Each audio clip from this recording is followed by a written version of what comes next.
All right, everyone, welcome to Best Bitcoin Data Show, episode 8. I can't believe it's already episode 8. We began this 2 months ago with a weekly show. We've been analyzing data using models and econometrics and occasionally other topics. My friends in this show are PlanC, Sminston. Both of them are good analysts. And today we have the pleasure of talking to Cory Klippsten, one of my favorite Bitcoiners,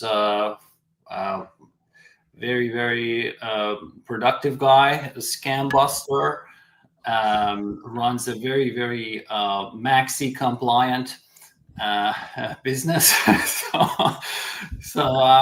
Hi, Cory, how are you?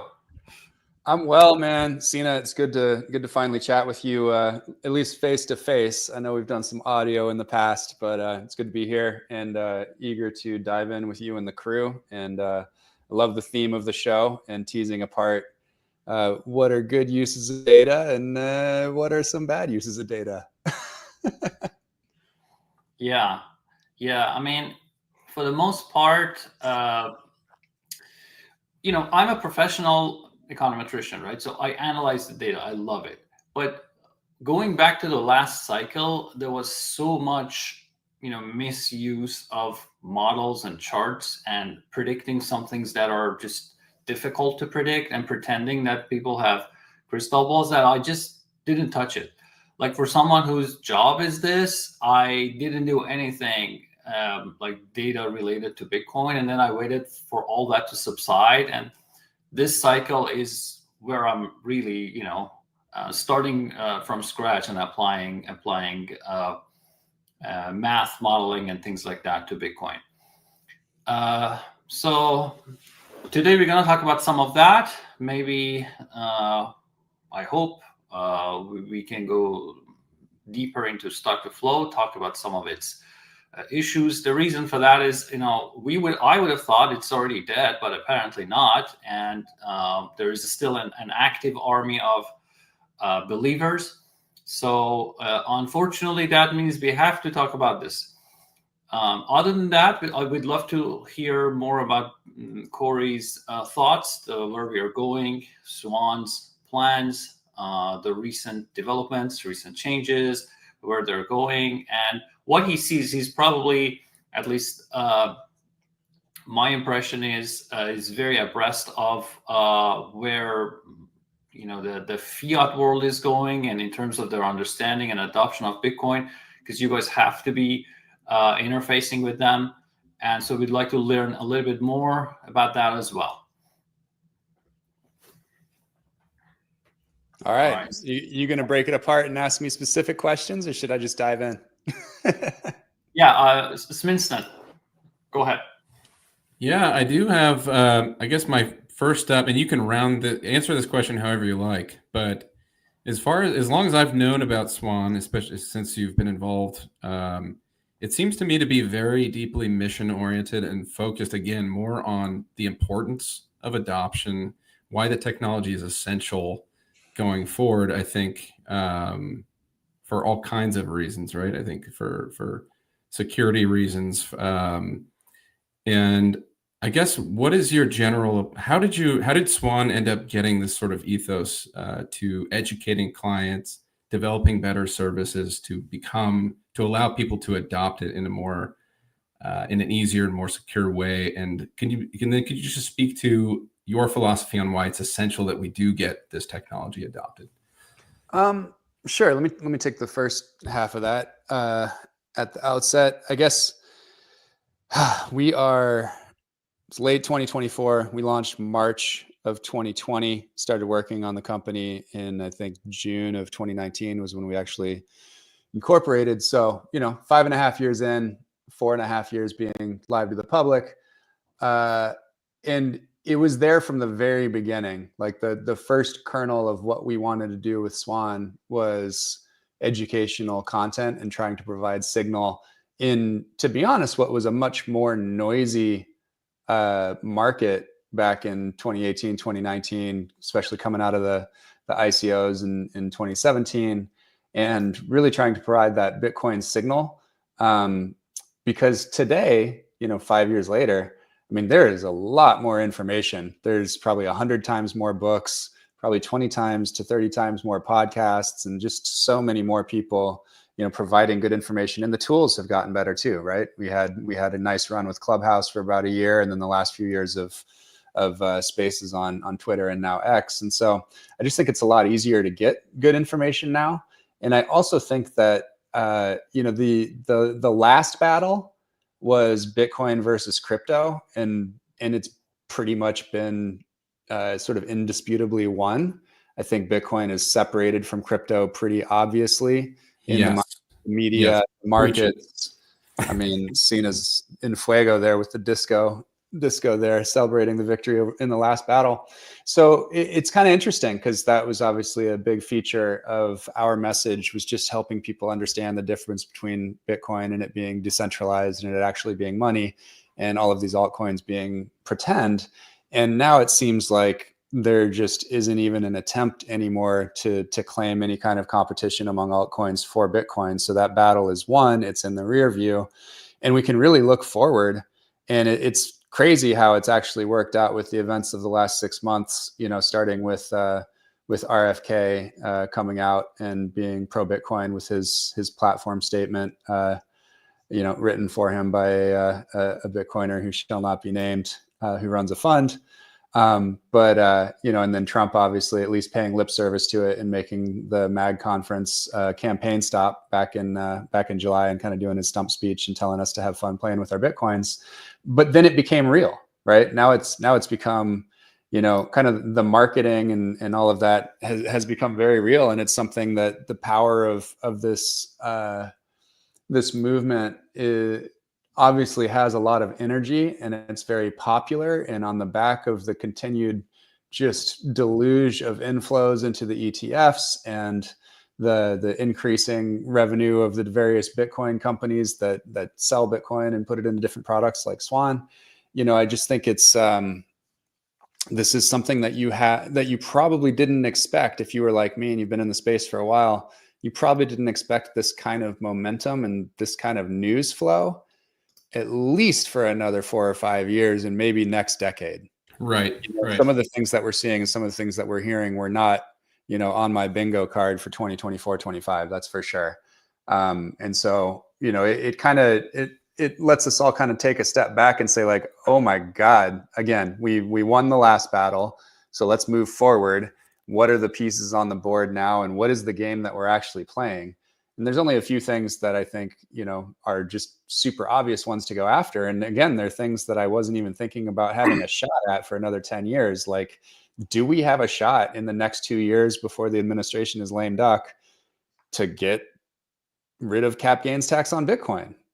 That's absurd to me, because it seems like something that shouldn't even be on the menu until we're at least $1 million a coin. And, or maybe even beating gold's market cap at, 1.3 or something.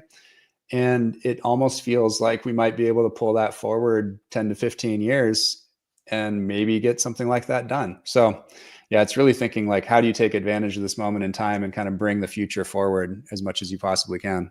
This is great, Cory. We're off to a good start. I think a couple things. It strikes me as very prescient, and that you had taken early on a bold stance as separating Bitcoin as a class of its own and making that the exclusive centerpiece of the mission, and to get everybody onboarded because of all the future risks if this doesn't happen. So that seems to have been the right move that you made early on. Now, given what you said earlier about this next cycle, we have all this new information. We have a lot of good information out in the ether now. We probably all agree that there's also a lot of like not so good information. There's a lot of distractions. So given what you just said is going on sort of the geopolitical side of things, the mass adoption, the institutionalization, but also kind of like on the signal versus noise side of things, do you feel like, what are some of the challenges now, given both of those, kind of like on the upside and some of the drawbacks, in terms of like educating people to continue with the adoption? Like, how has that sort of changed this cycle, given what you just said? So to be clear, I mean, our mission is furthering Bitcoin adoption and basically trying to always do the best thing for Bitcoin and Bitcoiners as much as we can figure out what that is. I think the, Bitcoin, not crypto, has been kind of our marketing refrain and our primary kind of PR push touchstone in like 2021, 22, 23. And it just seems less and less relevant as we roll through 2024 again. Yeah.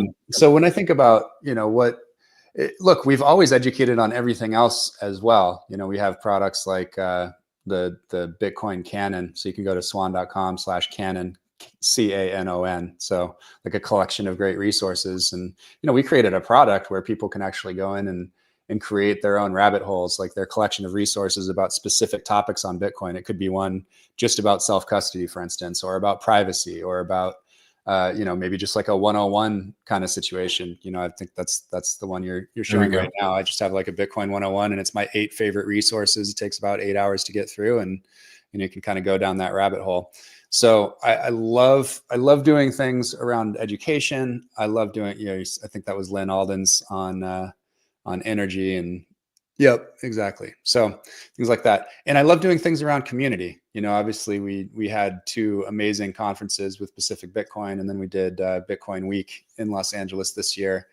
We created Bitcoiner Jobs, which is by far the biggest jobs website in the space. And, a lot of times it's just kind of recognizing that you have an acute need or desire for something. And if you have it, then you kind of figure that lots of other people have that too.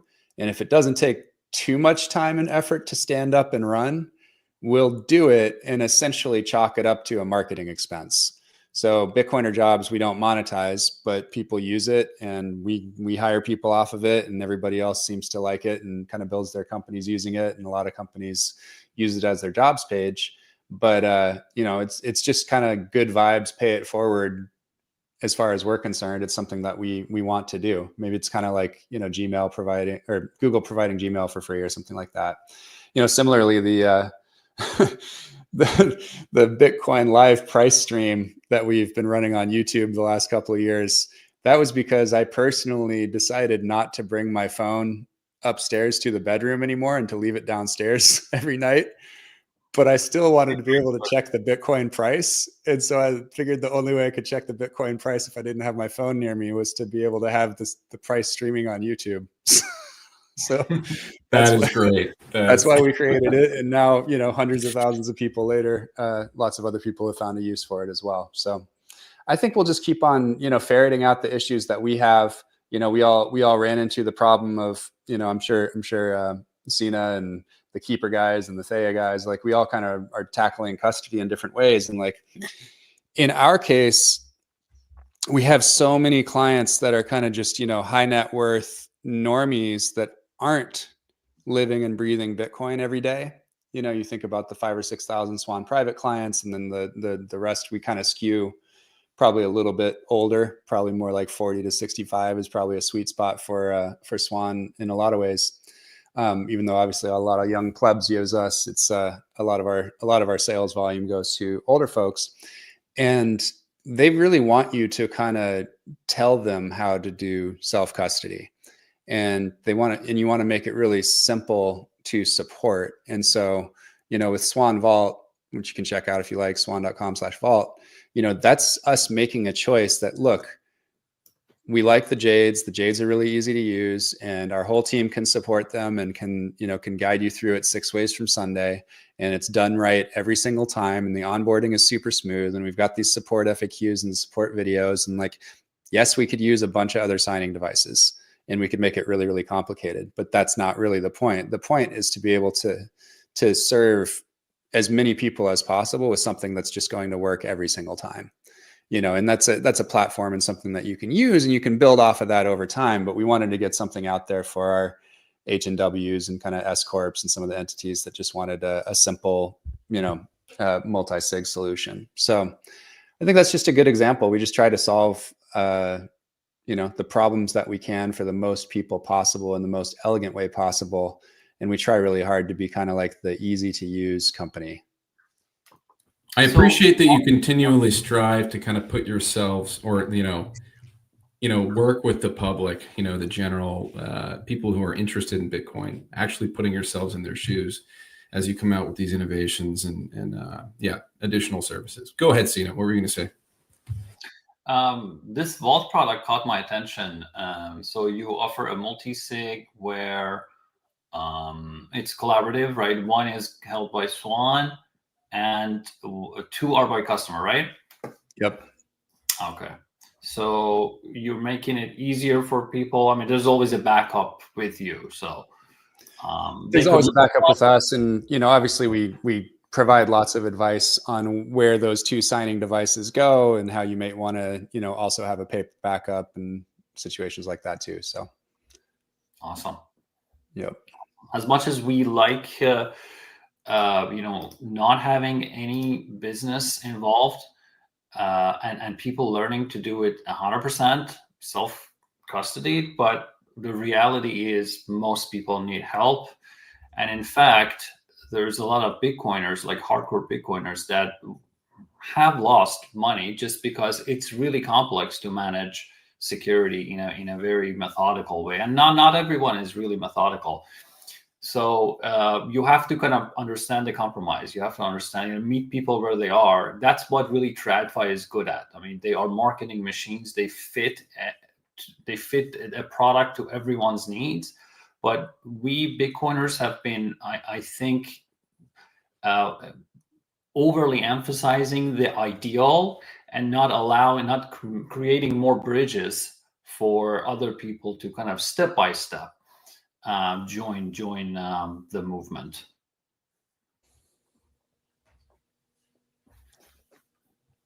Yeah, I think it's I kind of in the way, I don't know, maybe this is perhaps a good segue in some of the self-custody technology.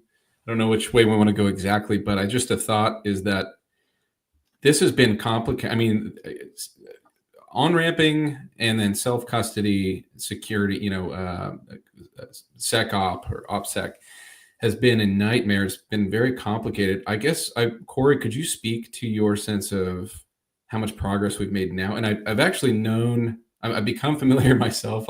I won't say specifically how, with your kind of concierge private services. And I think it's like an amazing kind of intuitive solution to help with some of the hand holding along the way to make sure kind of nothing's going wrong. Somebody you can ask questions to, kind of doing things step by step.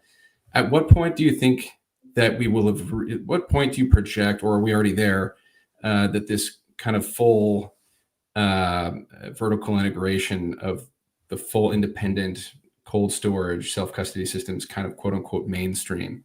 When is it going to be considered like pretty user-friendly and pretty secure for 90% of people to do themselves?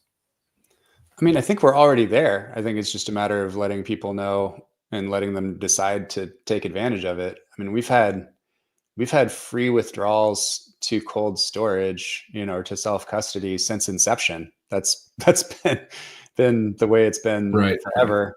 And, you know, I'm pretty sure we had automatic withdrawals before the end of 2020.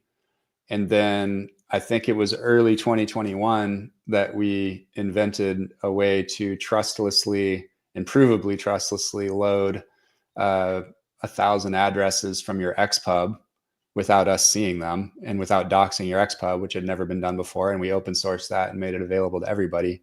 So we've tackled these issues years ago and they've been available. I think it's just a matter of, you know, I think the crypto casinos have large marketing budgets and, you know, essentially they're selling the same product as DraftKings and FanDuel and they're advertising in the same places. You know, they're on the backboard during the NBA playoffs and it's like, that's what sucked people in. And then you had the CeFi lenders lying about, you know, offering, you know, bank-like services for better interest, whether it was Celsius or Voyager or BlockFi or Gemini Earn or whatever it was. You know, they just kind of marketed their way to sucking a lot of the demand away from the small cohort of Bitcoin-centric financial services. And this is just talking about the USA. I don't have as broad a perspective outside the USA, but you know, there's a handful of Bitcoin-only companies of various vintages that I would still call all startups that I think have solved these problems years ago. And it's really just a matter of the world waking up to that. I think the ETFs actually are a big booster for companies like us and Strike, River, Fold, Unchained. And that's because they're kind of the perfect top of funnel. They're like a gateway drug. It gets people into Bitcoin, and frankly, the educational material that they put out from, you know, Uncle Larry and Auntie Abby at BlackRock and Fidelity, like, it's pretty good. They just like, there's just a big elephant in the room that you aren't using it the way it was, you know, sort of optimally used, which is in self-custody. And, you know, you've gotten all this education about, you know, Bitcoin and all the things that makes it special, and then all you have is like an IOU for it. And so what we generally see historically, and I think this is already playing out with the ETFs, and a lot of people are kind of rotating their ETFs into real Bitcoin already. But historically, what we've seen is that as people buy more Bitcoin, they prefer self-custody on average. And so, you know, the vast majority of our coins that have been bought all time at Swan are removed to self-custody, but it's only about half of the users. So basically, the minnows may just leave it on you know, third-party custody because they just don't care enough. But once you tick over like 0.5% or 1% of your liquid net worth, or something like 10 or 20K worth of Bitcoin, you know, I think that's when people start to really consider, maybe I do want to take this into self-custody or multi-sig. So what you're saying is, more than, I mean, the majority of the value has gone to self-custody, but yeah, number of customers wise, it's kind of 50-50. So that tells me the ones smaller wallets, smaller owners are the ones that leave it on your system. And that's right. That's very so those guys will leave it at BitGo. Basically, that's our cold storage custody, insured, qualified custody, and then the vast majority of the coins get withdrawn. That's very reassuring, because I have been very worried that after, especially in the US, you know, with the advent of ETFs, this has made my job very difficult. When I talk to normies about self-custody, they're saying, you know, my money's in Fidelity and I can easily buy an ETF. Why the hell would I go about become a computer nerd and try to take matters in my own hand? There is a system in place for God knows how long, checks and balances, these financial institutions that are there to do this. And why would I kind of try to disintermediate them? Just knowing that still, as people's education goes up, as people's stake, you know, or the risk goes up, they still choose self-custody. That's really reassuring. Yep. It makes me happy. It makes me happy, and it's very good for talking to people about ETFs, because, you know, they don't have to be enemies. They're just top of funnel. Exactly. I'm sure you're analyzing the data a lot in terms of the adoption behavior, rate of new customers coming in. I don't know, even perhaps getting some insight into the behavior of those people, or the mindset of the new people who are joining the network more recently. What are some of the trends you identify in adoption, in the change of mindset? You already talked about some of them. The fact that I'm not getting as many questions about, like, what if quantum computing breaks Bitcoin, or what if governments ban it? I can also feel like we are kind of in a different era right now. Some questions have been already answered, but other things are on people's minds. But what do you see in terms of the mass adoption and people's perceptions? First, I went actually and found a tweet. Can I present this real quick? I think it just really nails the last point that I was making, and then we can go to the one you were saying. Is it one of the ones you shared with me, Cory? It's not. No, I just was. Okay. It's based on the ETF top of funnel thing. So let me see if I can just do this real quick. Allow, and there it is. All right, there you go. That's it. So yeah, this is. So I was basically talking about the what did I used to call it? I can't remember. It was like the ETF knock-on effect or something like that. But it was basically just my view. Second half of last year was that the ETFs were going to basically cause an increase in Bitcoin purchase through other channels, that they were not going to cannibalize Bitcoin bought through other channels. They were going to increase that amount. And that ended up being, I think, clearly true. So I think pretty much everybody that's been in the business of selling Bitcoin over the last, 10 months since the ETFs passed in January has had a banger year. And a lot of it is because of the extra credibility that came from the ETFs launching. It's funny, this tweet actually in this graphic kind of nails both topics we were hitting on. It was basically all about Bitcoin from inception until about 2016. And then, the top of funnel for Bitcoin became crypto, and Bitcoin was kind of sucked into, and it was like, oh, one of the cryptos and Ethereum might flip in it, and then all this other bullshit. And like that nail in that coffin was the launch of the ETFs in January, whether people knew it or not. That was the end of that era, and that battle was won. And now I think it's, Bitcoin is the top of funnel forever. And this green represents the sort of, TradFi fiat world of Fidelity and BlackRock selling these paper IOU products, but they're a good top of funnel, and they're a much better top of funnel than the poo emoji crypto top of funnel that existed for the 5 or 6 years before. Yeah. So basically, previously it was like Bitcoin is good, but I have a replacement. I have something that's going to do better, faster transactions, more this and that. It's going to have all these amazing properties. So then buy my coin. But Fidelity and others, they don't have to create their own coin. They can just financialize Bitcoin. So they keep promoting Bitcoin while saying, okay, Bitcoin is good now, buy my IOU. However, the advantage of the difference of this one is they still have to educate people about Bitcoin itself. So Larry Fink, his famous line was, if you're worried about your government, you want Bitcoin. But he's actually, part of the system, right? He's the institutions that would be part of the same system that people would be fearful about. But so here's what's interesting. I would not be surprised. So this is another thing that we could go at really, really hard now with this administration and this momentum. Another thing that I would have thought would maybe be, 6 to 12 years away is to move past cash create and cash redeem and try to get to redeem in kind, right? So be able to actually withdraw the Bitcoin. These are set up as grantor trusts and they're cash create. And what if you can, if the market demands it enough and then somebody creates that product and challenges essentially what was just an SEC ruling as to how these products had to be structured. So if somebody jams it through in a more favorable administration and is like, I just don't think it's right that you should have to like sell it back to the ETF creator, like they actually own the underlying legally. That's what a grantor trust is. Why are you stopping them from being able to withdraw their Bitcoin? That seems very anti-freedom, JD, and make one of these guys in the administration a champion for that. And then, as soon as one product gets through, these guys will all convert over to that one.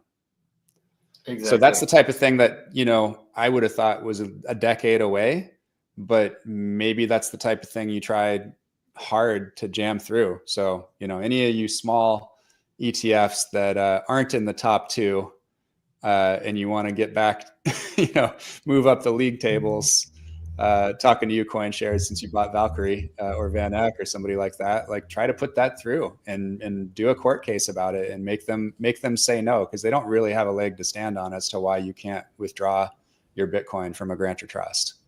That's super interesting. So you're basically saying there's a whole bunch of ways to come at this. Like, again, it's a better association for Bitcoin to be associated with these ETFs versus the cryptos like we spoke to.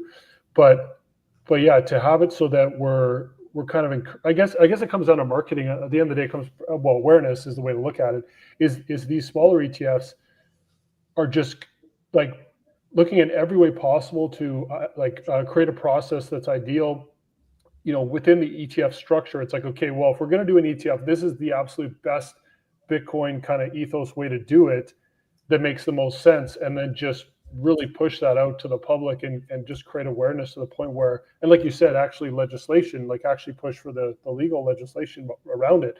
And I mean, kind of force their hand at the end of the day, right? Because it's a marketplace of competition. And again, I guess it comes down to like, how much better does a product have to be for someone to actually, go out of the way to switch over? The thing about the BlackRock ETF, the way they set it up is once you're in there, it's like, okay, now I'm kind of stuck because you don't want to go to cash, right? It's like, so I guess there's a whole bunch of ways to look at it. I'm kind of talking at a bunch of points at the same time, but it's just an interesting thing to think about, like the way it's the landscape now, and how to improve it. And again, like, you think the best ways is through the courts, as well as with this administration and kind of this tailwind. And then on top of that, it's just mass education awareness, which, I mean, there's some big podcasts now, obviously, like there's a lot of platforms outside of the mainstream, marketing machine. So we do have like a decent amount of ammunition to kind of combat this with alternative media now, right? Things can go very viral on X. There's a lot of kind of bigger people coming into the Bitcoin, because there are some mainstream personalities coming into the Bitcoin ecosystem now. And again, if we educate those celebrity types or those influential types, they can really get that narrative out to the masses, right? So I think having some of these, like kind of mainstream type names on some of the, and that's where Bitcoiners need to be kind of maybe open to these people, because they have the platforms, right? But they can kind of be a little bit more, even if kind of meet people where they're at, is what I'm trying to say. Like, these people coming in, yeah, they're late to the party. Yeah, maybe they don't agree with everything in their with what they've done, but they can still accept them in because they have huge audiences and huge awareness they can bring. So just some thoughts there. Yeah, has Matt Damon jumped ship on the crypto.com thing yet and made his way over to represent Team BTC yet? Or is he still on the running the ad for? The problem is there's definitely going to be the types that only chase money, but then there's going to be some celebrity types in the middle that are chasing money, but they're also kind of get sucked into more thought leaders. Yeah, exactly. Kind of, right. Yeah. I laugh about this sometimes. Like, you think about, like, I think a lot about like an efficient frontier, which will be, music to the ears of an econometrician. But like, think about the most famous basketball player who knows the most about Bitcoin and cares the most about Bitcoin.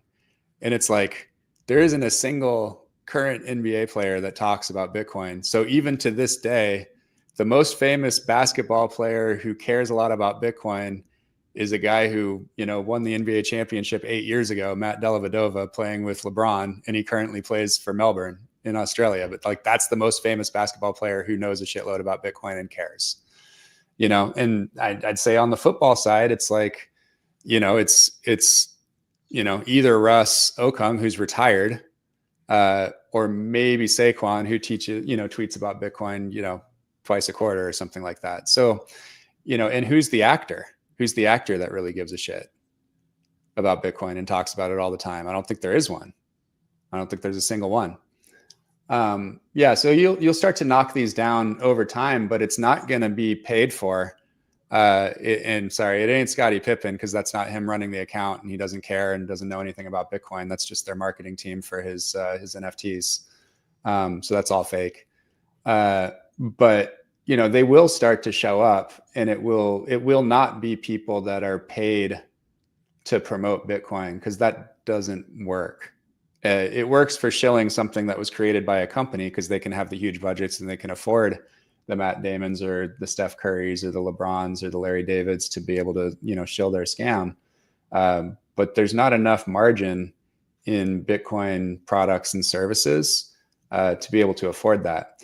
Now, maybe in the ETFs, and that is interesting. I do want to loop back on that, because I don't think we kind of like drove the nail all the way home on the ETFs. So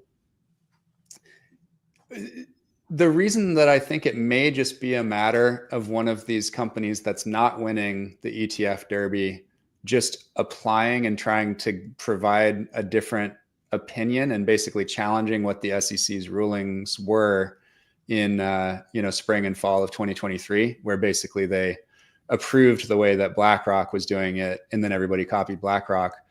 I don't think that necessarily holds water and could withstand a court battle. So they rushed it out and everybody got the format that was accepted, but I don't think that means it's the only one that would be accepted once challenged in the courts.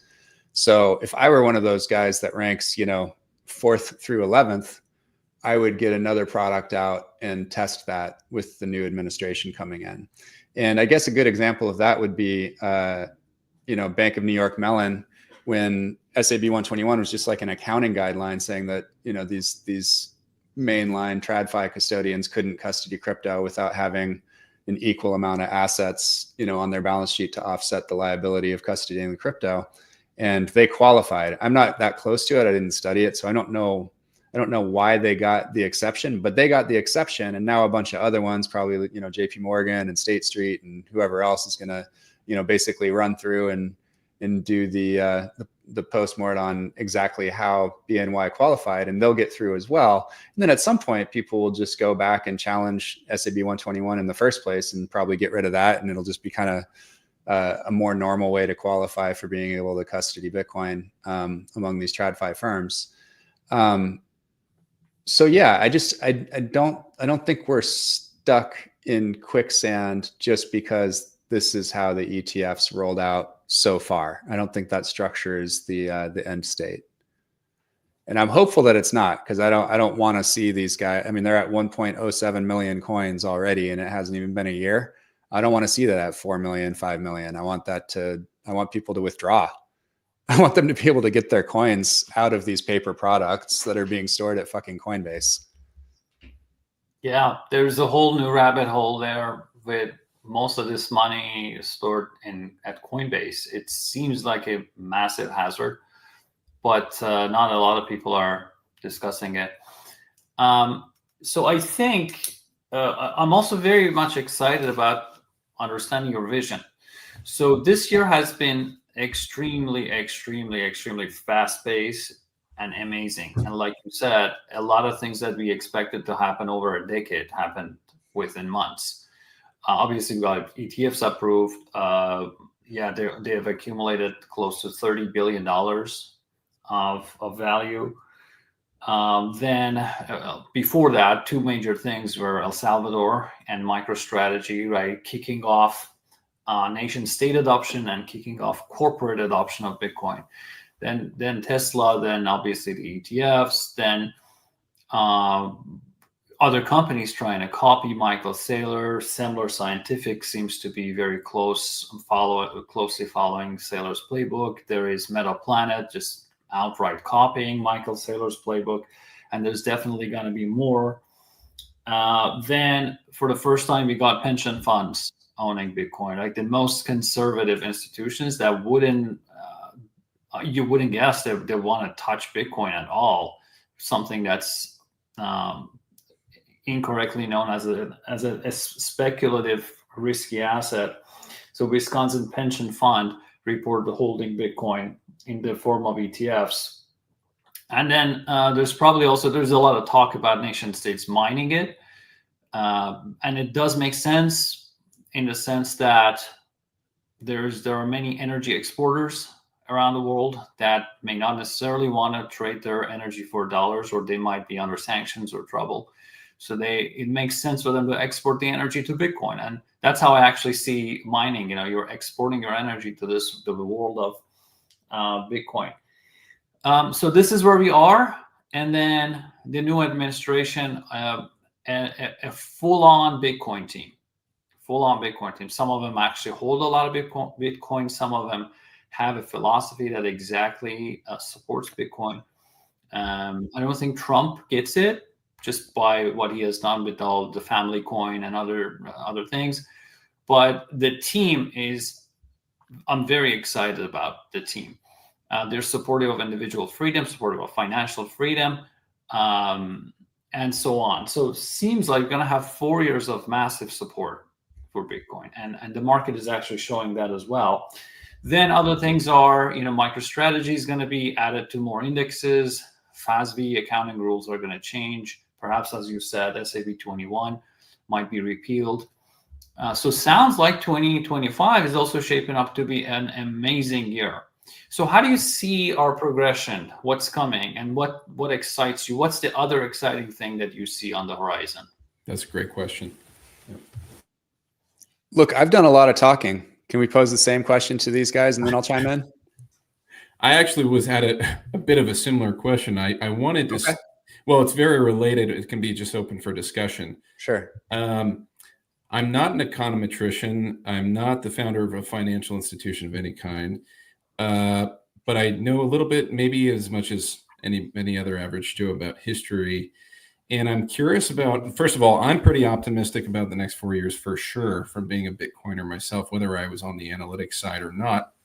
I'm pretty stoked about the freedom team. I'm excited about what some of the policies are going to be on the financial freedom side of things and protecting self custody. I guess to cut to the chase, strategic reserve, and actually, Cory, you just had a post not too long ago, maybe an hour or two ago, I think, a quote from sailors saying something about the importance of a strategic reserve. And from my perspective, I think it's obviously a great signal. Whether their rumors are true or whether there's real momentum behind the scenes that we're going to be adding some strategic reserve officially, to the federal balance sheet of Bitcoin. I think that's a huge strength. I think that's, if nothing else, in a similar way to the paper Bitcoin sort of on-ramp pathways, I think it's going to do nothing but help drive attention, adoption to the most important and pristine asset in history. That's kind of my take. I think I have my opinion on this. My question around all of that is, what do you say to the haters around or the detractors of the idea of holding a Bitcoin reserve asset as not being a fundamental driver of anything real? When looking back at post-World War II construction in the US, you see that we became a superpower out of that reconstruction. We became the world's biggest societal prosperity story. A lot of people tie that together with a gold, the largest national gold reserve on the planet at the time. Those two things being connected. Do you think there is a connection there fundamentally that's advantageous from a national security and societal prosperity standpoint, or do you think it's purely an adoption driver? Kind of, what's your take on that? So, does that make sense? No, it does. Okay. I don't buy the gold stockpile thesis as having much to do at all with the kind of boom of the 50s and 60s. I think there's a lot of other factors there, and probably, having gold and being able to stockpile it is probably a symptom of the other factors. Most of it just being kind of the new world order that we put in place with allies after World War II. Not the place for that discussion, I'd say. As far as thinking about a Bitcoin strategic reserve, like the marketing effect on adoption of going through the process of having to discuss that and think about, the companies vying to be involved in that and being, part of the vendor base to pull off something like that. Of course. Yeah. And the committees and the congressional hearings that would have to be sort of out there talking about Bitcoin, and some of the Bitcoiners that would get called in as experts. And, you'll have Troy Cross up there talking about energy, or Daniel Batten or one of these guys, and maybe Pierre or somebody getting called up as experts and in front of Congress to talk about this. Oh my God. So awesome. Every time government tearing a dollar bill. Yeah.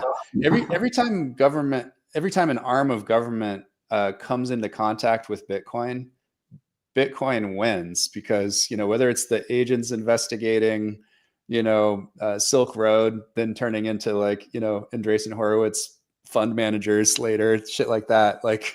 It just kind of has a way of, because once you go down the rabbit hole, if you're halfway intelligent, you recognize the truth about Bitcoin, unless your incentives to be against it are just so strong that you lie. Right. Yeah. It automatically recruits you to its truthful side of the discussion. And that's just what's going to happen. So it'll just accelerate things more. I am super skeptical of a buying program of any size, because I just think that's, let's hope. I don't know if they'll put it on a betting market, but I'd lay a little bit on that with some odds. I don't think you'd be smart to place an even money bet on that. Will they keep, with some justification, some of their confiscated Bitcoin that probably rightfully belongs to other people? Probably. So maybe that's the reserve. But I'm going to be cheering for this million Bitcoin buying plan. That's fine. Doesn't matter. It's going to happen. It's inevitable. It's inevitable that nations add Bitcoin to their reserves. And so if it's going to happen, why wouldn't you want it to happen in the USA? What do you guys think about, along the same lines, what do you guys think about the idea of subsidizing mining of Bitcoin? Like this whole idea, because I mean, again, it's political talking points. So I get when the election was happening, like Trump's going to say kind of whatever to within a degree. Doesn't necessarily mean anything's gonna come of it. But he did talk about wanting to mine, Bitcoin in the U.S. And again, like I don't know if that was just talking points or not, but it would be interesting if there was something there, right? If there was some, because I do think long term, this is kind of my thesis.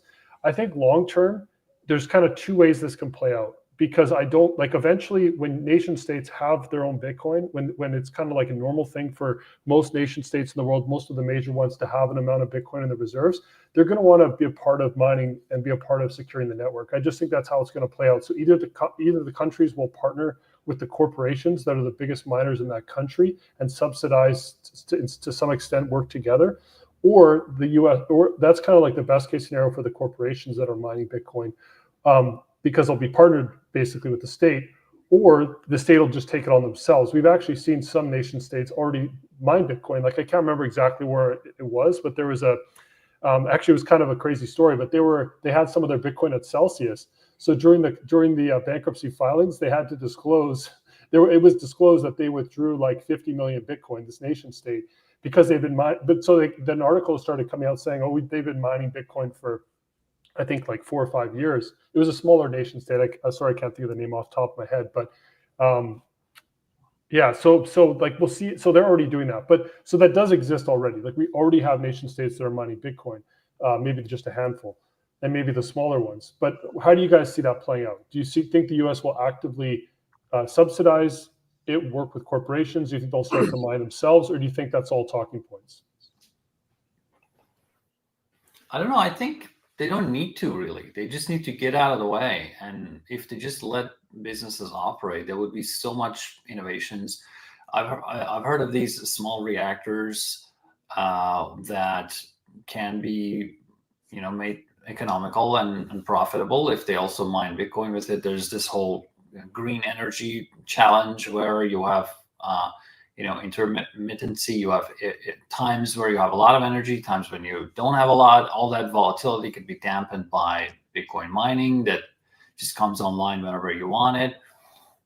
There is just a lot of ways this can go on without a whole lot of government support. Essentially, the reason it doesn't is the government is preventing it. So they only need to just get out of the way and let it happen. Exactly. But that's what I mean. Like this this group coming in is it seems like they want to ramp up energy production in the U.S. to start with, right? And they're going to kind of take off the chains of like all the just it seems like they want to go the direction of just producing more energy, essentially, not worrying, like still worrying about the environment, obviously, but not having it handcuff them to where we're doing silly things as far as producing energy. So if that's the case, and they want to produce more energy in the U.S. in general, we obviously need a lot more energy for AI as well. Like the amount of AI, these massive warehouses that are going, like they're going to require so much energy. So it seems like the trend in the U.S. is going towards producing more energy, and that seems to align well with this idea of Trump talking about mining more Bitcoin, and that would also align with stockpiling some Bitcoin in a way that's maybe more.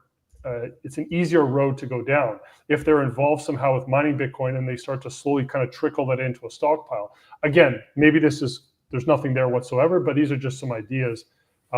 Anyways, it's just these are all interesting things that I love that, PlanC. I think there's a strong connection there. As somebody who has energy storage background myself for about a decade, I think having more energy production, I think the key is having abundant and cheap energy production, which I'm very excited about this administration focusing on. I think unlocking a lot of that and not hamstringing ourselves as much into some. While I think there are promising renewable technologies that we've been working on for decades, I think there's a lot of force that's come along the way and excess regulation and actually strategies that the previous administrations have been using that have been stifling competition and actually, when you start to have too much central planning in general, you tend to sometimes you have the opposite effect on society as what you were intending. So I'm excited for that in the coming years.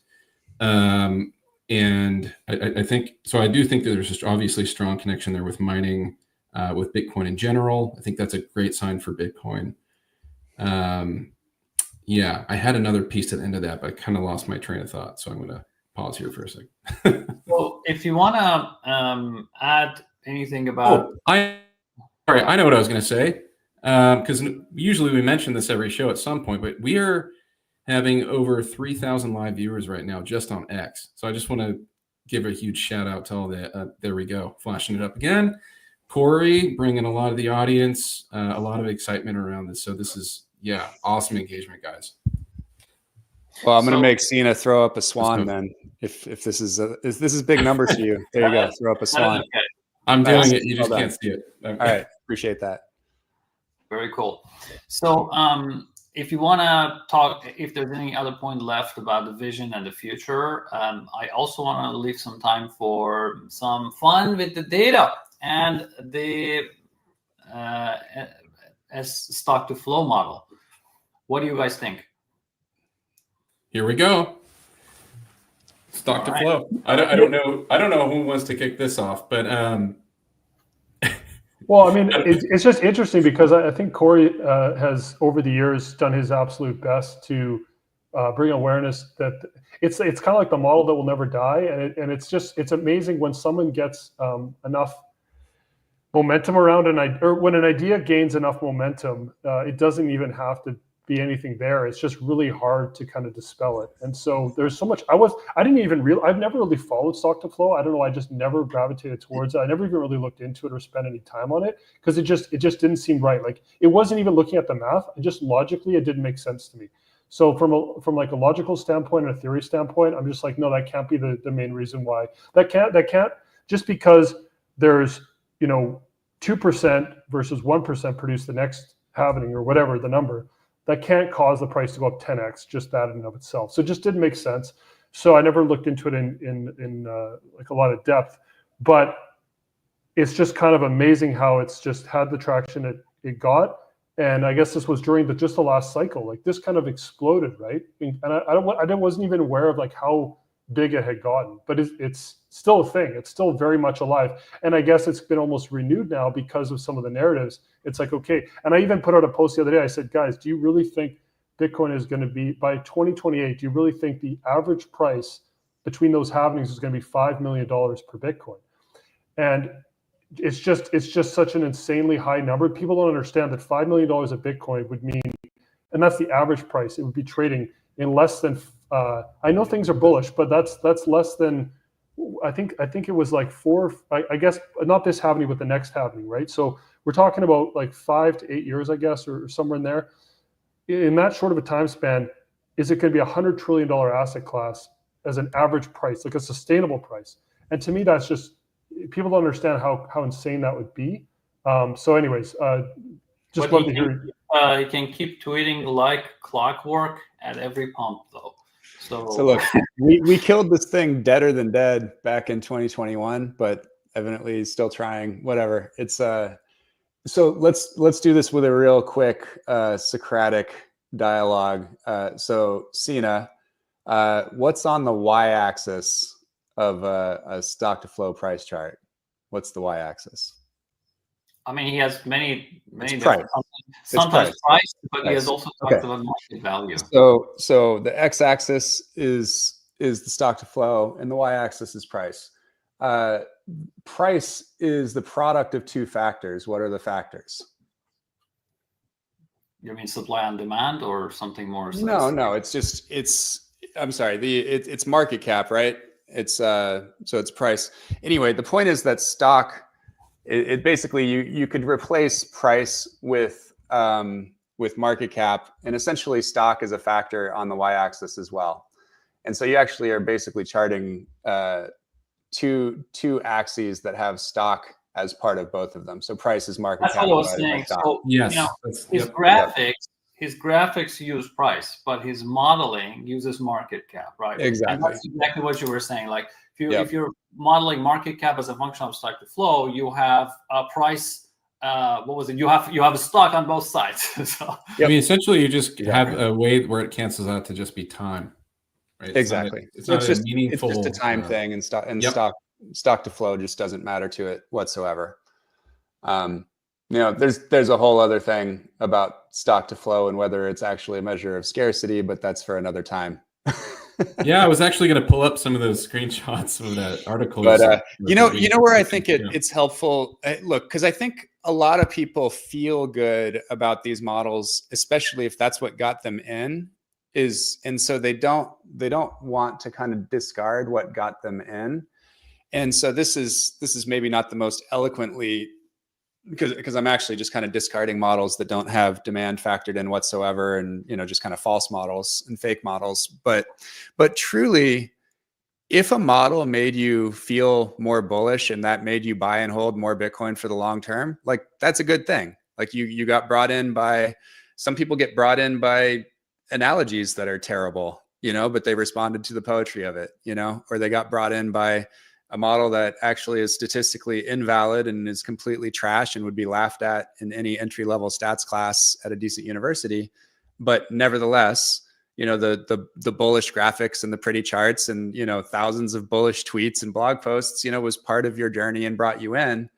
Not everything that every Bitcoin OG who's super well respected is true. And, not all, and that goes for me too, right? Like I've been wrong about things many, many times. Way more than I'd like to admit. But it got you in, and that's okay. I think what it really just comes down to is like, when I think about any industry, the people that you trust are usually the ones that actually police bullshit in their area of expertise. And this is one of my quibbles with, some of the, kind of Bitcoin friendly altcoiners that don't call out scams in the altcoin land. It's like, well, you don't really have a lot of credibility because you don't call out any scams in the thing that you know about. So I think if you are a Bitcoiner and you have a background in, at least some background in stats like I do, or you're an econometrician like Sina, like it's your job to police your little area. And I don't mean police like censor, like try to ruin somebody or something, but like provide the counterpoint for the marketplace of ideas so that people can come to, better conclusions. And all this is really about is like, I don't like charlatans around Bitcoin. I don't like liars around Bitcoin because it's my industry and because I feel like it's my function, as it's one of my jobs to dispel those notions and to try to promote the truth. Otherwise, I don't really deserve whatever microphone that I have. Like I'm not doing my job. You have to call out bullshit in your area of influence or your area of expertise, or you really don't deserve your spot. I agree with that wholeheartedly. I mean, that's the perception of your own integrity, I think, and your reputation there is everything. I think that goes for all of us, depending on what your sphere of influence is. To put my Socratic hat on a little bit, Cory, I'm curious with regards to that tweet, Sina, if you still have it pulled, if you want to pull it up. Socratically, I look at this message from that tweet. How many people do you think stock to flows, Plan B's model stock to flow brought in to the fold and started holding because they were bullish on Bitcoin because of the over bullishness of that model? And there are pros and cons, and you'd be an asshole and a liar if you thought that there weren't some pros to bullish price models. It pulls people in, No, I fully agree with this tweet. And actually, to be totally honest, I think before I even got in, because I didn't really bother modeling financial data too much at all before I got into this space personally, just speaking personally. When I saw the stock to flow model, I saw it out there, right? Far before I saw anything else that I consider worth its salt. And we don't have to get into the other models. But I just think it is an interesting example, right, of how now what I see a balance here, right? Because I think there are certain dangers of models that are essentially showing mooning, and especially after a cycle where you can demonstrably show that this model has been altered. I mean, we have all seen how the parameters have been changed, how the presentation of the standard deviation. I mean, I got to stop you there because I'm not even going to talk about anything beyond the fact that it was actually incorrectly specified and was invalid from the very beginning. So it's not even a model. It's actually just a line projection on price versus time. It's actually not a model at all. Yeah, it doesn't have any valid like comparison of variables. Right. It was perceived as no, I agree. It was perceived as a model. It's incorrectly called a model. It's not a model. Yep. And I would also say there is, even beyond the math, there is huge lack of integrity and ethical problems here. That's what I was kind of getting at. Yeah, exactly. Yep. I just want to quickly mention, I mean, I have 60 pages of evidence, but we don't have time. So I'll quickly show you what I've found. Right. The reason I just found this was that I simply wanted to evaluate the model a few months back. And then I was like, I can't find his model. Like there is like so many versions. And only a few months back, I realized he has like at least 4 different variations. And this is, you know, to someone who is constantly doing this, this is one of the best ways to trick people, like to have several things and switch between them and flip flop. And whenever one model fails, switch to the other one, and you will always be right, you know, and then you can just eliminate the other ones. And that's exactly what he has been doing. So I have selected some of his tweets. I'll quickly go through. No version control in this thing, I tell you. Yeah, I mean, he initially began in 2019 thinking his model shows that Bitcoin's price and time are co-integrated and the stock to flow are co-integrated, essentially meaning there is a guaranteed relationship between the two. So he plays with that idea for a while, and uses this analogy of this is Bitcoin. So one of these are Bitcoin, the other one is a stock to flow, and they have to be working together. They're always tied together. And then that one fails after a while when someone shows him that he's actually running the co-integration test incorrectly, which also tells me he's not a very good modeler or quant as he pretends. And then after that happening, he completely forgets about that co-integration and introduces the stock to flow X model, S2FX model. So it just switches to something else. So you see, he's always talk about this drunk and dog analogy and so on. And once he gets some heat for that, he switches to a different model. So here you can see Francis Pulio. This is a sign of a smart man. He realized that he's kind of posting a chart that is different than the original model. And he asks about it, what happened to this formula? And then he kind of comes back and say, oh, I have several models and this and that, and other people have other models. And he doesn't really address the fact that, why do you have several models? Well, what do you mean? And so that goes on. And once he's shown that he has run the co-integration stuff wrong, he switches to version 2 of stock to flow. What is version 2? So basically, and this is going to come later, he ran a model first, which is in his 2019 paper. Hopefully you guys can see my screen well. But that model to him seems too bullish. So he tweaks the numbers, and I have evidence, his own tweets, that he changed the parameters just manually after the fact so that the predictions are more palatable. But once that one actually fails, he says, okay, maybe the one that I discarded was actually the good one. So then that becomes a version 2, which predicts 100K for last cycle, which didn't happen. But no, but it was 100K average pricing. It wasn't like 100K top price. It was supposed to be 100K was the average price. There's a huge distinction there. Yeah, exactly, and we'll get to that. So that's his second thing.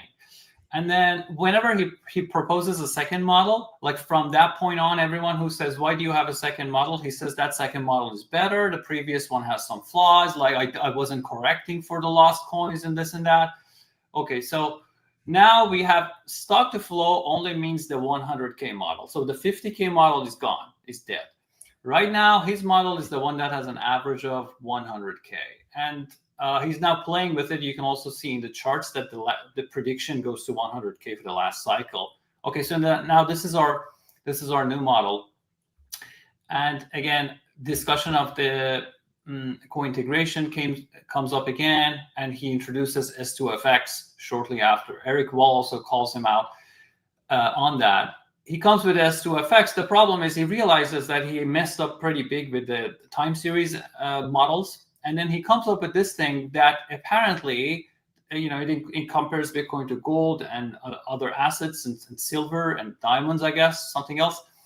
And he thinks this is getting around the issue of time series, which it's not, because he has 4 Bitcoin points, each of them representing one cycle. So essentially he has a time component in there by including 4 cycles. But he then, from this point on, he says this is not dependent on time series, so my co-integration challenges doesn't apply to this model. And after this point, S2FX, which predicts an average of 288 for the last cycle, that becomes his favorite. And he keeps I'll go quickly, he keeps saying S2FX is the best, and this is my favorite. When are you going to release this, Sina? This is an incredible document. I prefer this one. It has a lot of advantages over the previous ones and so on. Like, he has a million times says that S2FX is my thing. But if you look at his recent comments, he's like, S2FX was just an extreme thing I came up with in the context of a special situation dealing with co-integration. So I have always been on the original 2019 case, which the tweets show is an absolute nonsense. So then, like you see, when he wants to switch to the second model, he calls it learning, continuous learning. So I now have the third model S2FX. And shout out to Cory for calling him very early on. He has one of the best bullshit detectors in the industry. So great job on that. Oh, by the way, go back to that one real quick, because I will have to share with you something that I learned that I probably should have been very aware of long before. I guess I just wasn't up against many scammers in previous career choices.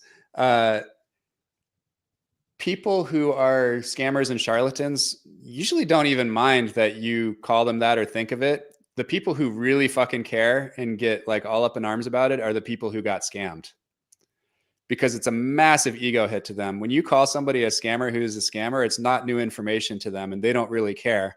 They just go like, invest answers and block you and try to continue to farm their people and get them into paid trading groups and shitty model algorithms and stuff like that. So they just don't care. British Hodl doesn't give a fuck if you call him a scammer, because he knows exactly who he is, right? That's what he's always been. I could go on and on and on and keep on calling these fuckers out. This is his idea. He's at peace with it. But the point is, the people who really hate it and will kind of carry that grudge forever are the ones who get their egos bruised by finding out that they got scammed. I mean, I carry this, right? I carry this scar, and I absolutely loathe a lot of the crypto people and Andreessen Horowitz and Union Square Ventures and all these people from 2017 that made me waste like 8 or 9 months going down the crypto rabbit hole. I'm like, I feel stupid for having spent all that time on it. And, I kind of came back with a vengeance. They tried to bamboozle the wrong person. And I've been, But also, I don't know why, but I also have like significant issues, even when I'm not scammed, like with British Hodl thing. I made it my thing to show people how full of it he is. So even though I haven't been kind of involved at all, it just rubs me the wrong way when somebody gets away with nonsense. So I'll finish this quickly, very quickly. So I just want to point out a few things, because the reason I say this is like recently a lot of people are telling me, oh, this piece model is right. It's always been the first model. But I documented that he has just been switching between these models. So there's continuous learning going on, and there is, I believe in my S2FX model. And remember, all these things happen, like he switches to the more bullish model when price goes up. So he's actually following the price up. And when the crazy things were happening in 2020, he was so bullish on his model. I believe in this and so on. I expect S2FX. I have other models, but I follow S2FX mostly and so on. Okay. And remember, he has all these 3 price predictions, 288, 100, and 55. And one of them gets lost after a while. And then, S2FX. So it's all about that. And then this is the evidence that he admitted to tweaking the data.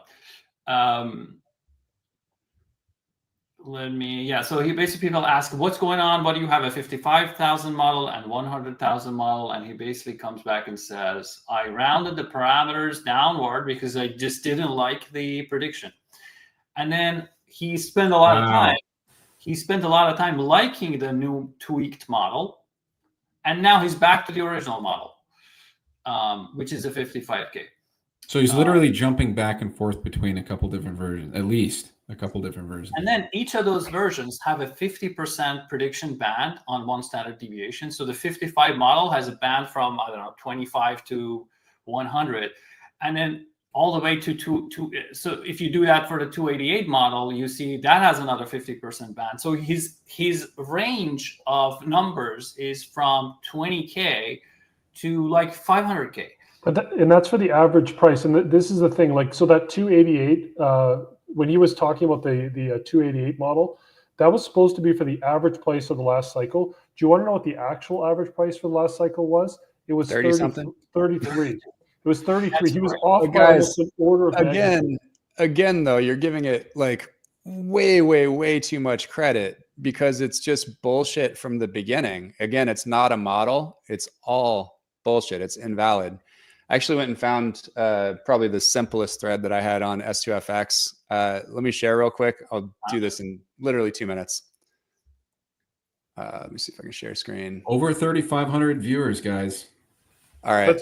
Yeah. So look, this is all the way back in July of 23. The S2FX model is even worse cherry-picked trash than the original that made Plan Charlatan infamous, whatever. Sorry, Jesse, but you were wrong on this one. Called it novel and bold. Far from it. Statistically invalid. It charts supply versus supply. Exactly. Supply versus supply. So now, what's the trick here? So there's a joke among statisticians that if you plot log on both axes, you can just take a fat pen and draw a line through it, basically. And the reason is because if you take the log of an equation that multiplies two factors, it turns into an addition. So basically the market cap, this is market cap equals flow times S2F multiple. When you log that, it's the log of flow plus the log of S2F. So on a log-log chart of random outputs, the y-axis equals the x-axis plus another number. But that other number is very small by definition. And that's because if there's wide variance in one of the factor variables, for instance, in the S2F multiples different assets in a cross-asset model, then the S2F variable dominates the calculation and results in extremely high R squared. So this is basically saying like the log of flow is here in this column and the log of S2F is here in this column. And the variability in the log of S2F is very large because of the different commodities or whatever that he put in the chart. And the log of flow, that variability is very small. And what you're doing when you take the log of market cap is you're adding the value in this first column to the value in the second column.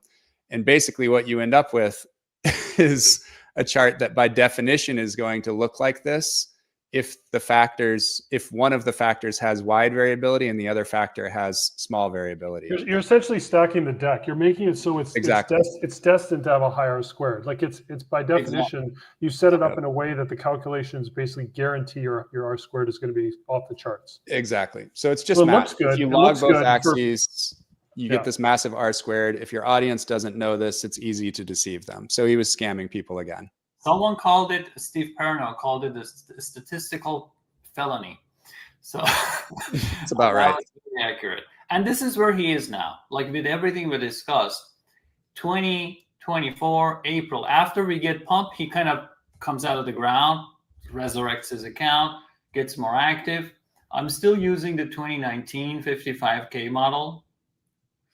And there is this little thing, 100K model, that it's this variant that some people use, but I don't really. And then there is also this 288 model. That's just, it was a time series, non-time series thing that I created. I like all of them, but my base case is the 55K. You see, this is not, criticizing his stats. This is deception. Like you are changing the goalposts and just pretending you were right all along. This is completely different level than being wrong on the numbers. So this is actually my biggest problem, because a person like this, I'm not going to trust anything. So, but it's hard to communicate. A lot of people are like, "Oh, he's been using the same model since 2019. What's your beef? I love it. It's bullish." People love the hopium, so that's the thing we're dealing with. Yep. That was a good Awesome. summary. That was a good summary, Sina, to really show you have obviously a lot of evidence there to show kind of the history, because there's so much noise going on in the space. It's people aren't going to go back and take the time to look through all those posts. Like very few people are going to do that. So it's a nice, it's a good service that you did that. But I mean, this is my speculation, but I honestly think he's trying to run out the clock. He's hoping that the US dollar will completely fail and go hyperinflation, and then his model will look like it was correct just because the US dollar fails. And that's essentially what he's trying to do. He's trying to keep the numbers low as possible now until basically, maybe there's hyperinflation and somehow we magically follow stock to flow. But if we did, it wouldn't be because of stock to flow. It'd be just a coincidence, right? And going back to Cory's point, it is a free market. So people are like, why do you care? I mean, do you want to prevent people from learning? No, I mean, it's a free market. He can say whatever he wants. Other people can say whatever they want. And we can criticize whatever we want, right? And Cory doing this has helped a lot of people. I was watching it, over the years. Him calling out many scams, many issues have saved so many people. Evidenced by all the the things you have put out already. Sina, that's an interesting point, because I also think there's something to be said. If I were like a crypto person and you saw someone like me, only calling out scams in crypto and being completely silent on scams in Bitcoin, I would just look like a partisan, right? I wouldn't look like someone who had, I started my career in journalism and I care a shitload about statistics and probability and truth and objectivity. And that's what I try to seek out. And yeah, I mean, I would just not trust me at all. And then if it came to 2022 and trying to help people get out of, Celsius, BlockFi, Voyager, and, save yourself and kind of point that stuff out, if they had never seen me or nobody could point to me also attacking scams inside of Bitcoin, or if I had just jumped on, there were a bunch of Bitcoin podcasters, I say Bitcoin podcasters, there were a bunch of people like Pomp and Archie and stuff, promoting Do Kwon and putting him on Bitcoin podcasts for his, Bitcoin treasury for Luna. It's like, if you went along with that because it seemed bullish for Bitcoin, you just wouldn't have any credibility when you really had the opportunity to let people kind of rely on your word and what you say and make quick decisions like get the fuck out of Celsius right now. I actually think that, probably a good chunk, whether they know it or not, a good chunk of people that got out of BlockFi, Celsius, and Voyager because of things that I was saying don't realize that a lot of that credibility actually came from attacking false narratives inside of Bitcoin too. That's right. Absolutely right. And a lot of people need to hear famous personalities say it to believe it and understand it and sort of get it. You might have your own conjecture, but you don't have enough data. But when you see prominent people are calling out something, that has a massively different effect. And to your point, not using that platform for this purpose is at best a significant missed opportunity. And I just really appreciate this whole thing, and I've tried to do some of it. Like I've heard my account a few times. I'm blocked by 30 major Bitcoin personalities. I can, obviously Plan B, Breed Love, every major place where we criticize these people for special things. I'm not saying like these are bad people or so, but they did things and then we criticized them and I got blocked. So I'm not blocked by so many of them. And I've followed the same strategy, a lot less visible, of course. You would have a million times more influence, but I think this is kind of a responsibility. I mean, if I believe in something and I don't say it just because it benefits me to stay silent, it just doesn't feel right. I don't know how to, rationalize it for myself, but when I see it, I have to say it. And to your point,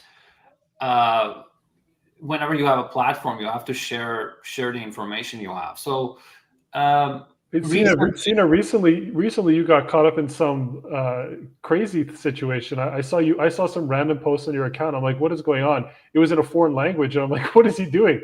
And you were like battling this whole community that's in a foreign language. I just like, I couldn't follow what was going on. But anyways, it's kind of a side thing, but it's related to what you were calling out another scam, I guess. Let me show you. This is what I created. This is my achievement. Now you might say, how can I make it? Is this 3 months? Yeah. So this is Vigo Swap. You probably haven't even heard about it, but we found out one person in the Persian community, one of the very famous influencers, is like suddenly super interested in this thing and pushing it so hard as the future. This is something on the Phantom ecosystem, another ghost chain. And I also run a community for Persian people and also an English one. In the Persian one, a developer kind of found a peculiar thing and looked at the code and found that the same influencer's name appears in the first commit of the project. And that kind of clicked it for me because I was watching him. I said, this is very curious that this guy is pushing this nonsense coin so much. And then we found his data in the GitHub repository, put out the information. And then he made the mistake and went back to try to edit GitHub.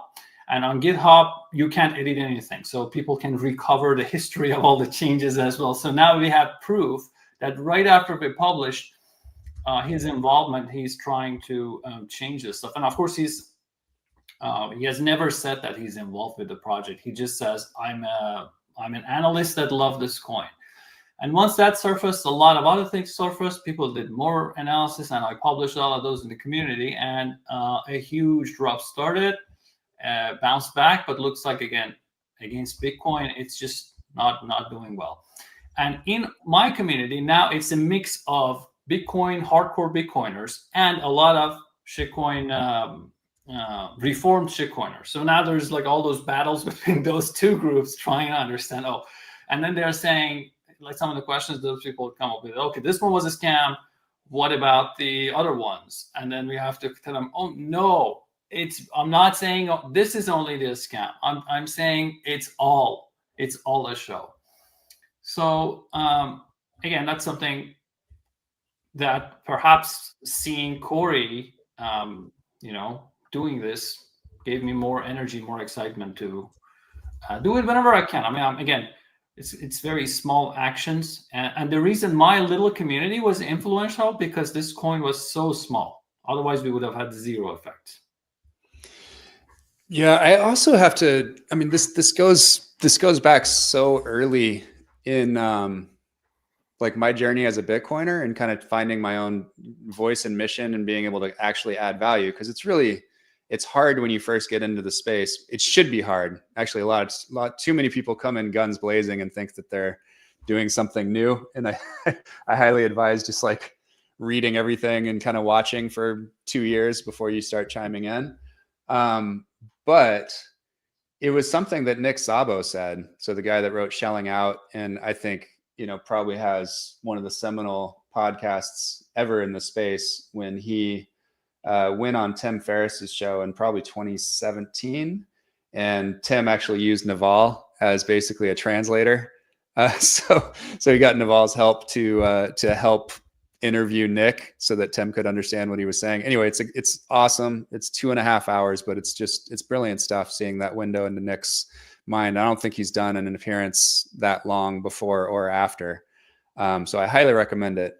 But one of the things he used to talk about was influential ignorance, and basically how important it is to combat influential ignorance, that you don't need to spend your bullets on, and this is maybe a good way to get some of your time back versus kind of battling, small handles on Twitter or whatever. Like if the voice is not influential and isn't being followed, like you don't need to pick up that sword and you can let it go. And frankly, that's the type of people that you should probably just try to, like, in a friendly way, guide toward the truth and just have an olive branch out at all times. It's only if they're influential and are amassing like a large audience for some kind of charlatan goal or just misinformation or whatever, that's when you want to, pick up that sword and battle it out potentially. And there's probably better, more elegant ways to battle it out than the way that I've chosen to in some cases over the past. I think there are elegant warriors that use memes and polite language and just kind of stab you with the pen. I think I think it's been working for you. I mean, we have a second term president coming up who doesn't exactly have the most eloquent or polite approach. And I think look, people are either going to like it or they're not. And I think you could look at it as a strength. So you could, I would say, what do they say? Like I don't know, it's something like wrestling with pigs in the mud and you get mud on you or whatever. But the point is, like, if you put too much negative energy out there, it comes back on you. And so when I look at like the way that Lynn Alden argues points, or maybe like an Alan Farrington, who's kind of usually does it kind of in jest a little bit more and still comes with the real concrete detail.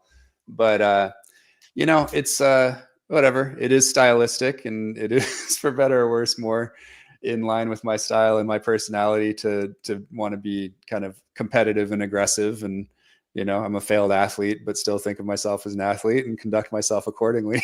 So I like to get after it and take it head on, maybe more than is in accordance with the preferred method of some other people I might butt up against.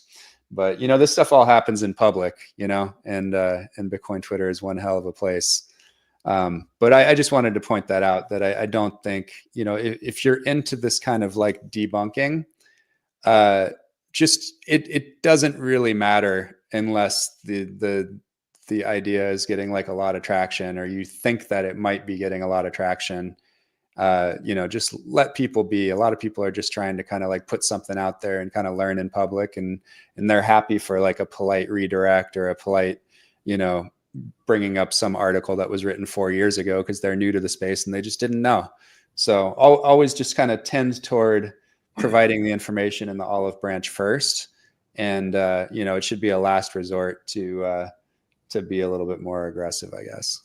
Yeah, I think so. I think that's a good way to say it. And it is a sacrifice to do it though, because man, if you, it's amazing. Like, it doesn't matter what you present in the comment section, there's going to be people that just hate you for attacking someone. Like, you'll just get hate because you're actually going after an idea, and people will defend ideas, and especially when it's an idea that made them money. So they perceive this model as being associated with their gains because maybe that was the model that originally gave them the confidence to invest in Bitcoin. And because Bitcoin went up, I mean, I've been there. I've defended bad ideas. I'll admit I've made mistakes in my past where I've defended what ended up being like was a scam. And I was defending an idea because that idea on paper turned me into a position financially where I never had dreamed of. So because I was holding a coin that went up over 100x, it's amazing the power that'll do to defend that idea, even if it's wrong,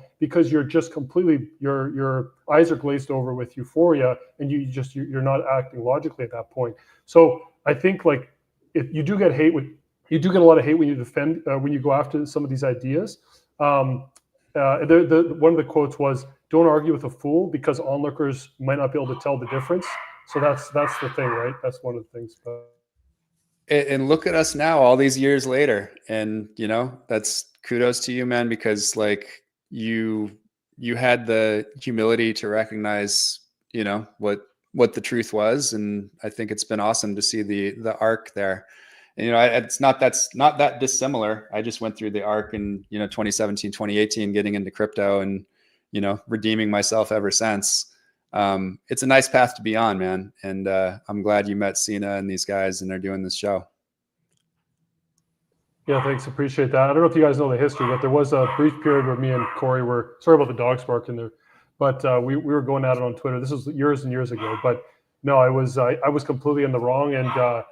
And it's just amazing how many people got roped into some of these scams the last cycle, like really good Bitcoiners, like someone like even like a Simon Dixon, like someone who is, I consider, one of the thought leaders in the space, and he was completely, taken by one of these CEOs of one of these centralized companies. Well, Celsius was the one, and I was there as well, and a lot of other really I think good people were taken advantage. So, you know, as long as you own up to your mistakes and don't replicate them and just, yeah, you can, but it does help to have people that call you out in those moments, because it's amazing how people, it's so amazing how you can think you're so right about something. And then when you reflect on it, looking back, you're like, how did I miss that?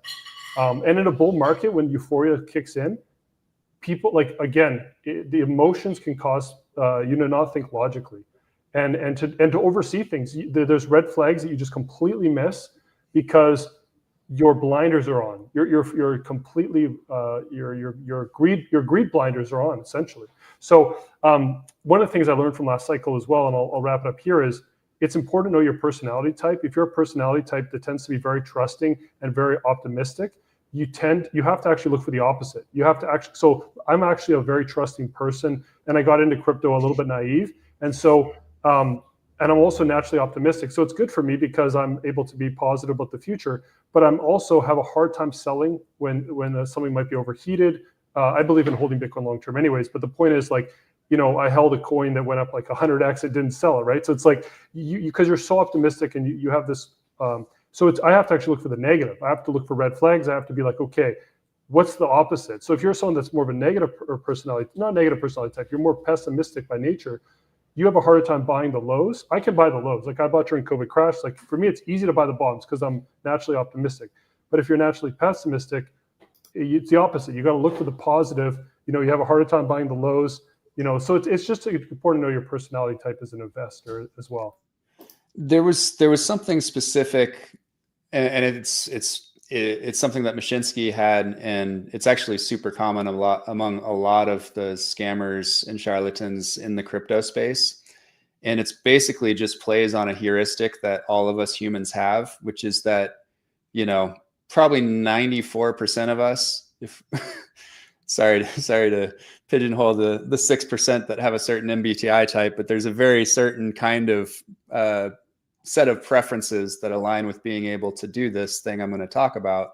And it's basically being able to be in public, even though you know you're a scammer, and even though lots of other people have caught you dead to rights and have proven publicly that you're a scammer, and continue to go out there and tell lies in public on like a daily basis over and over and over and over again.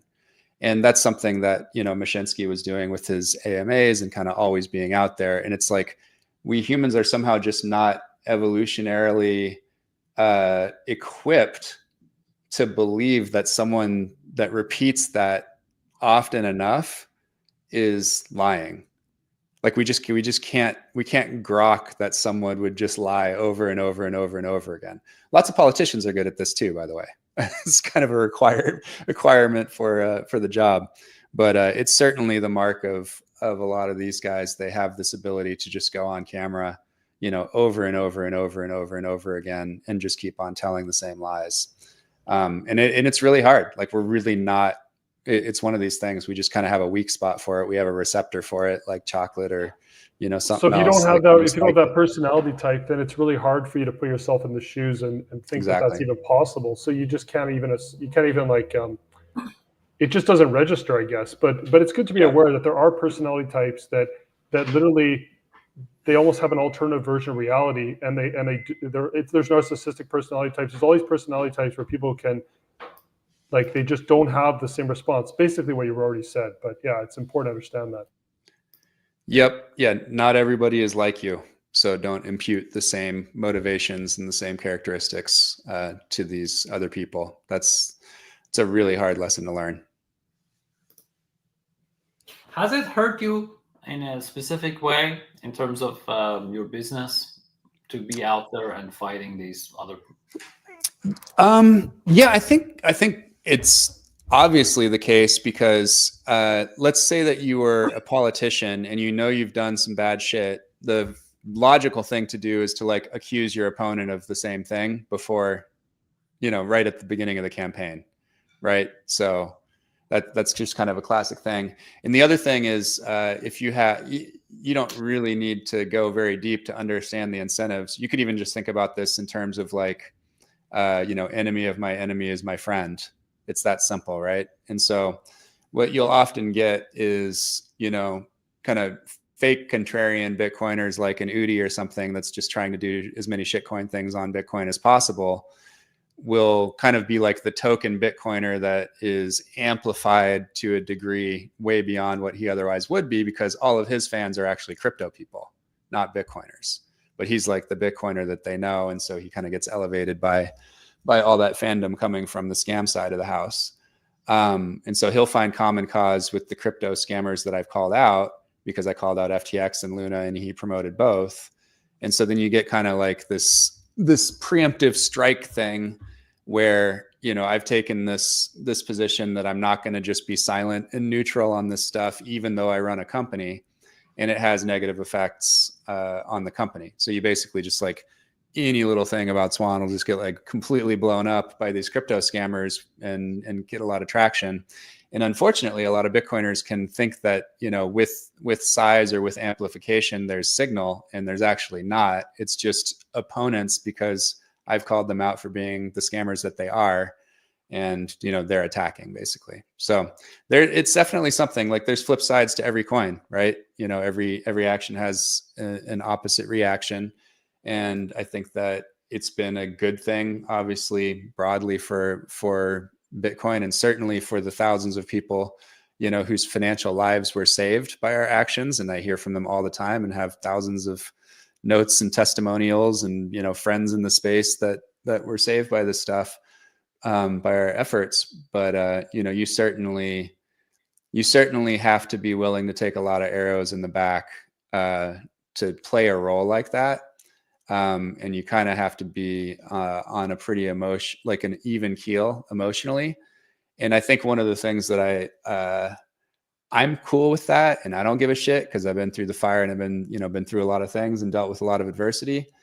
So it doesn't matter to me, but I have a whole team, you know, and I also have, you know, clients that vouch for us and people that make referrals and have been, you know, sponsored by us and things like that. So when I think of, you know, what they have to deal with, because there's a bunch of people that are negative on me and negative on Swan because I've attacked their scamming, you know, all they see is that they're getting attacked.